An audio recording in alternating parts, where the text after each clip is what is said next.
Volvo on juba elektriautode tootja olnud juba 3 aastat siin, et nüüd on perekonda lisandunud siis kõige väiksem elektriline linnamaastur. Et kas on Volvo uus trend, et inimesed on hakanud soovima rohkem selliseid väikseid linnamaastureid? Kas ta nüüd uus trend on? Pigem on see, et Volvo'l ei ole varasemalt olnud sellises mõõdus linnamaasturit, B-segmenti ja nähti, et selline võimalus nüüd ja selline turuosa oleks nagu olemas, et selle tõttu nad ka selle lõid ja tegemist on siis esimese Volvoga, mis on täielikult projekteeritud algupäraselt juba elektriautoks.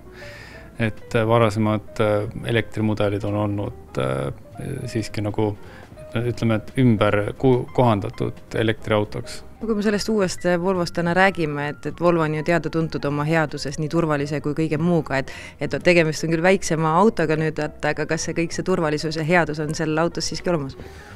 Kõik varasemad lisad on seal autol olemas ja seal on ka kasutatud Volvo uusimaid tehnoloogiaid nii materjalides kui ka siis turvalisuse elementides ja radarites ja andurites, et kõik see on seal olemas, olenemata sellest, et ta on hetkel Volvo kõige soodsam mudel ka alghinna poolest ja kõige väiksem, aga ütleme, et turvalisuse osas ei ole seal nagu järeleandmisi tehtud.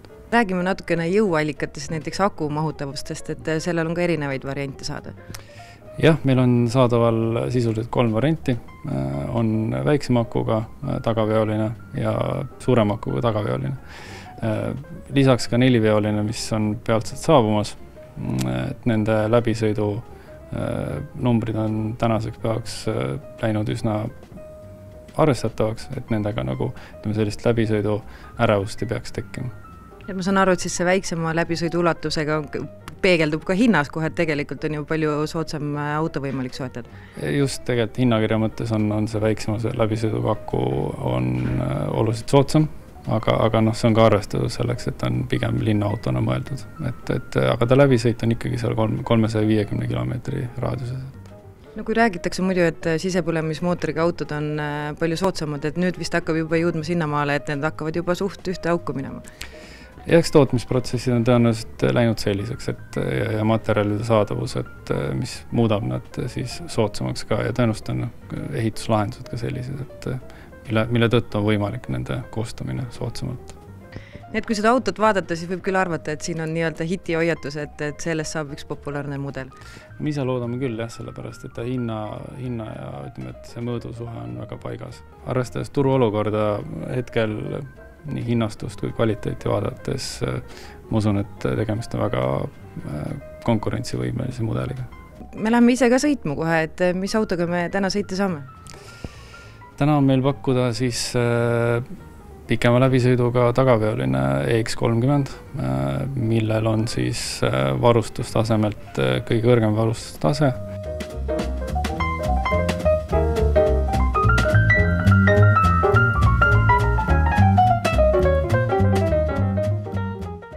Tänaseks testiautoks on meil Volvo EX30 täiselektriline hästi kihvt maastur. Linnamaastur. B-segment. Aga miks ma ütlesin sissejuhatuses, et meil on selle autoga ajalugu on väga lihtne.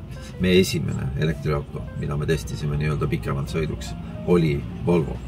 Ja toona ma käisin isegi selle autoga ära Otepääl, sõita said aga selline 300 kilomeetrit, väljas oli mingi 20 kraadi külma, siis see hüpe tollest autost tänasesse on nagu öö ja päev. Kui see auto tuli, siis esmased reaktsioonid olid, et tulnud on Tesla. Aga on hoopis midagi muud. Jaa, aga selles mõttes funktsioonid, tunnistame tõde, ongi tegelikult Teslat üle võetud ja siin on väga lihtne tõde, et sa ei pea leiutama jalgratast, kui jalgratas on olemas ja see jalgratas on hea, sealt tuleb asjad üle võtta ja teha nad veel paremaks. Ja Volvo on sellega hakkama saanud. Ma just tahtsin öeldagi, et jalgratas on tõesti leiutada, aga nüüd tuligi palju parem jalgratas. Jaa, aga ega tegelikult minu nagu sõidukogemus Teslaga pärineb ka paari aasta tagusest ajast ja mul tegelikult puudub aim mida Tesla on teinud oma uute mudelitega, aga ma usun, et me saame ka sellega nii-öelda oma saates järje peale, et küll me need uuemad Teslad ka ette võtame, aga me peame olema Elon Muskile, ma arvan, kõik tänulikud. Sellepärast, et tänu sellele, et Tesla hindad on nii-öelda drastiliselt siin kukutanud, on viimaste kuudega isegi võib öelda, on täna näiteks kogu elektriautondus, ma mõtlen elektriauto turg, hinna poolest läinud korralikult alla. Täna saad sa selle 300 pluss kilomeetrit läbiva tagaveolise Volvo kätte 39 000-ga. Kiirendad 5 sekundiga 100-ni, laed 175 kilovatiga. No tippklassi elektriauto.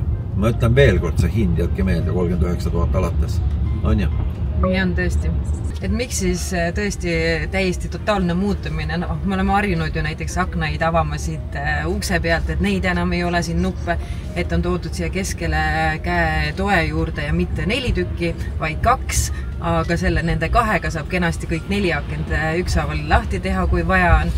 Istme nupp on ainult üks suur, millega on hästi mugav istet ette taha, üles alla liigutada, et ei ole vaja panna mitut erinevat nuppu siin. Et sellised väiksed asjad ja näiteks kas või see, et sul ei ole enam kõlareid, see helisüsteem on kõik ehitatud siia armatuuri sisse, et hästi selline puhas joon, mis on jäänud, on käigukang, et see on küll ka selline suur, mõnus, mugav, et hästi palju on rõhunud Volvo siin detailidele, need detailid on hästi ilusad ja väga praktilised. Jah, et ega sellega peab ka nõustuma, et ega ongi palju Teslat ja see jalgratta jutt ei olnud nagu nii-öelda nalja pärast räägitud, et see järelikult autonduse suund sinna on, vähem nuppe, kõik asjad koondada ühte kohta ja tegelikult ka, ega sul mida vähem pilk nii-öelda sõidu ajal kõrvale kaldub, on ju sellest sõidujoone jälgimisest, seda parem on, et ja tegelikult ka siin ongi paar kraadi ainult, vaatad siia keskele ja noh, ühe silmaga vaatad ikka teed edasi, et ohutu ka, et ei ole sul vaja neid 100 nuppu igale poole, nii et noh, ma ei tea, võib-olla see ongi autonduse tulevik, siis eks me näeme, millised need teised mudeli uuendused tulevad. Volvo on teinud tõesti nagu korraliku hüppe. Pluss, et ise kui see ekraan siin on, see on nii lihtsasti hallatav, et kõik seaded on siit hästi kiiresti võimalik üles leida, et sa ei pea tohutult seda ekraani siin näppima, et otsima, kust mida läheb, et see on nii mugav, eestikeelne ja hästi lihtne kasutada. Võtame loo kokku, et äge on selles mõttes, et suur hüppe edasi sellest autost, millega me sõitsime 3 aastat tagasi, on ju, selle sama elektri Volvoga.